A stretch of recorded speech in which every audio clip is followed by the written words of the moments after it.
নমস্কার বন্ধুরা, কেমন আছেন সবাই? দি গ্রিন গ্রাস চ্যানেলের একটি নতুন ভিডিও নিয়ে আজকে আবার চলে এসেছি।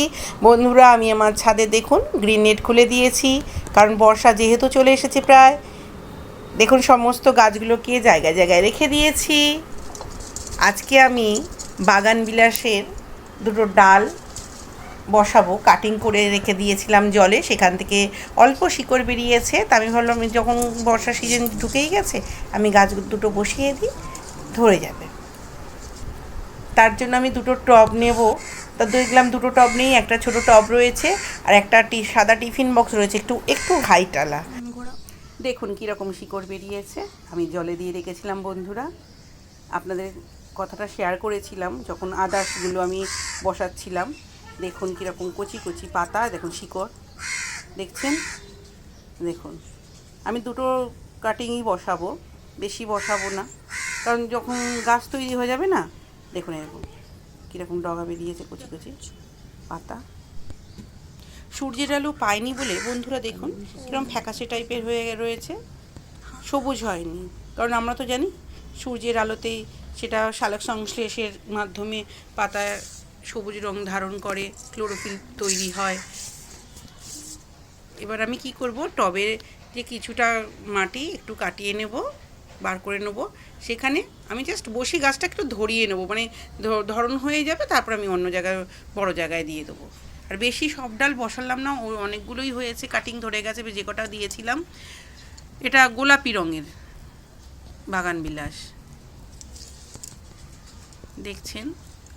আমি হালকা করে মাটিগুলো দিচ্ছি, কেন বলুন তো, নইলে শিকড়গুলো না সদ্য হয়েছে তো ওগুলো ভেঙে যাবে। হালকা করে ঝুড়ো ঝুড়ো মাটি দিয়েছি, ওই কারণে। বেশি ডেলা মাটি দিইনি, ডেলা মাটিও আছে কিন্তু সে মাটিও আমি দিইনি। দেখুন বন্ধুরা, এবার আমি কি করব, এখান থেকে হালকা মাটি দিয়ে দেবো। দেখছেন, দেখুন এই মাটিটাও যে খুব তাল মাটি, মানে বেশ গলা মাটি তাও নয়, এটাও হালকা মাটি, সবজির খোসা দিয়েই তৈরি করা রয়েছে এই মাটিটা। আর এখানে না যে কোনো গাছ বা বীজ দিই, সহজেই বেশ অঙ্কুরিত হয়ে যায়। ব্যাস, কাজ শেষ। দেখছেন বন্ধুরা, এইভাবে আপনারাও বসান। আর বাগান বিলাস তো এখন মানে বাইপাসের ধারে ভর্তি গাছ, তারপরে যে কোনো ধরুন স্কুল বাড়ি, আর মানে নিচের দিকে ঝুলেই থাকে, কেটেও নেয়, একটু মোটা দেখে একটু গোড়া নিলেই হয়ে যাবে।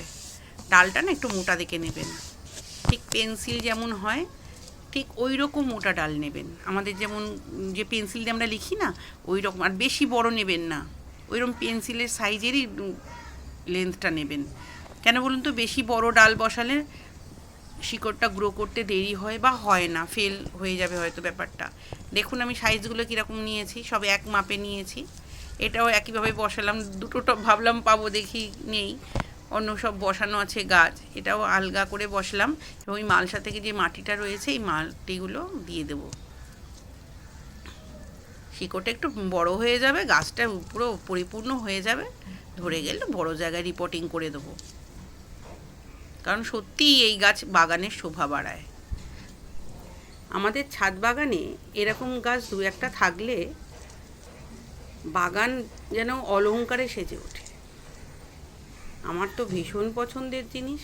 আমি বহুবার বলেছিলাম যে আমার স্টুডেন্ট এনে দিয়েছে, কিন্তু আমি কাঁটার ভয়ে লাগাতে পারিনি। এবার বুদ্ধি কী করেছিলেন, কাঁটাগুলোকে আগে কেটে নিয়েছি। যখন গাছ তৈরি হবে তখন কাঁটাও তো একধারে হয়ে যাবে, একধারে থাকবে, ধরি না সবসময় ওকে আমি জড়িয়ে ধরতে যাব, শুধু ওর পরিচর্যা করব, ব্যাস এইটুকুই। আর মেয়েকে, হাজব্যান্ডকে বারণ করে দেবো ওর ধারে কাছে না যেতে, কারণ কাঁটাগুলো খুব বড় বড় হয়, একদম আঙুলের সমান বড় বড় কাঁটা, মোটা কাঁটা হয়। সেই দিক দিয়ে একটু সাবধান থাকতে হবে, অসারে কেটে বেরিয়ে যায়। আমার লেবু গাছগুলোতেও তাই হয়, জল দিতে গেলে। মেয়েকে আমি, হাজব্যান্ডকে ওইদিকে যেতে দিই না, বারণ করেছি। আর এই যে জলটা দেখুন, আমি না খুব জল দেবো না, এই যে কাদা জলটা একটু দিয়ে দেবো, কারণ মাটিটা যথেষ্ট ভিজে। এই মাটিটা খুব উর্বর মাটি, এর মধ্যে সবজির খোসা মেশানো আছে, এই কারণে এই জলটা আমি একটু দিয়ে দিলাম। ব্যাস, আর কোনো কিছু করতে লাগবে না, গাছ বসানো আমার রেডি।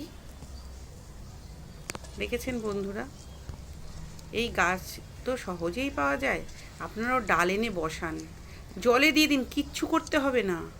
অর্ধেকটা জলে দিয়ে দিন, জলে রেখে দিন, আপনি দেখবেন শিকড়, তবে মাঝে মাঝে না জলটা দেখবেন একটু হরহরে হয়ে যাচ্ছে, জায়গাটা যে পাত্রে রাখা হয়েছে সেই পাত্রটা ভালো করে রগড়ে ধুয়ে আবার জল দিতে হবে, জলটা চেঞ্জ করতে হবে, তাহলেই হবে।